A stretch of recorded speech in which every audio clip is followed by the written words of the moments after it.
BNP পূর্ণাঙ্গ নির্বাচনী প্রস্তুতি নিয়ে এগোচ্ছে। তাদের কৌশলের মধ্যে অন্যতম হলো নির্বাচনী জোট গঠন এবং সৎ, যোগ্য ও মেধাবী প্রার্থীদের বাছাই করা। এজন্য তারা দেশব্যাপী জরিপ চালাচ্ছে। তবে কেউই নিশ্চিত নন যে তার অবস্থান অটল থাকবে, কারণ বিএনপি এবার প্রতীক ও প্রার্থীর ব্যক্তিগত যোগ্যতা উভয়কেই গুরুত্ব দিচ্ছে। বিশ্লেষকরা বলছেন, ধানের শীষ প্রতীক ভোটে 50 থেকে 70-80% প্রভাব ফেলতে পারে, আর বাকিটা আসবে প্রার্থীর ব্যক্তিত্ব থেকে।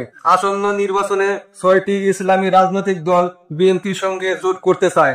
তবে প্রশ্ন হলো, জামাতে ইসলাম কেবল ইসলামী দলগুলো নিয়েই জোট করবে, নাকি এনসিপির মতো দল কেউ টানবে? এবারের নির্বাচনে মেরুকরণ অতীতের তুলনায় ভিন্ন।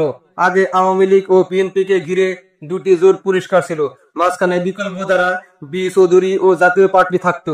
কিন্তু এবার হাসিনা বিরোধী সব শক্তি একসাথে নয়, বরং বিভক্ত। এক এক গ্রুপ একে অপরের বিরুদ্ধেও অবস্থান নিচ্ছে।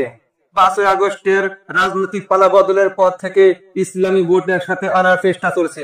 এই উদ্যোগে নেতৃত্ব দিচ্ছেন ইসলামী আন্দোলনের আমির মুফতি সৈয়দ রেজাউল করিম চরমোনাই এবং জামাতের আমির ডক্টর শফিকুর রহমান।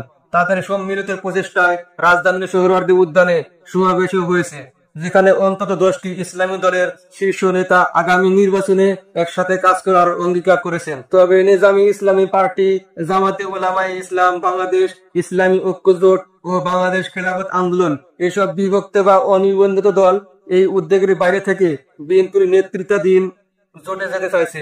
যদিও এসব দলের রাজনৈতিক প্রভাব সীমিত, তবুও বৃহৎ জোটে যুক্ত হলে বিএনপি এর পরিধি বাড়বে বলে বিশ্লেষকরা মনে করেছেন। ইসলামী ঐক্য জোটের চেয়ারম্যান মাওলানা রাকিব জানিয়েছেন, তারা অতীতেও বিএনপির নেতৃত্বাধীন জোটে ছিলেন, এখনো আছেন। একইভাবে নিজামী ইসলামী পার্টির নির্বাহী সভাপতি মাওলানা এ.কে.এম. আশরাফুল হক এবং মহাসচিব মাওলানা মামুনুল হকও বিএনপির সঙ্গে আছেন। তবে মামুনুল হক কোন দিকে যাবেন, জামাত, বিএনপি নাকি আলাদা কোনো ধারা, এটা এখনো স্পষ্ট নয়। সব মিলিয়ে বিএনপি এবং ইসলামী রাজনৈতিক দলগুলো নানা ভাঙ্গা করার মধ্যে দিয়ে নির্বাচনের প্রস্তুতি নিচ্ছে। তবে জামাত ইসলাম সব ইসলামী দলকে এক কাতারে আনতে পারবে, এমনটা ভাবার কোনো কারণ নেই।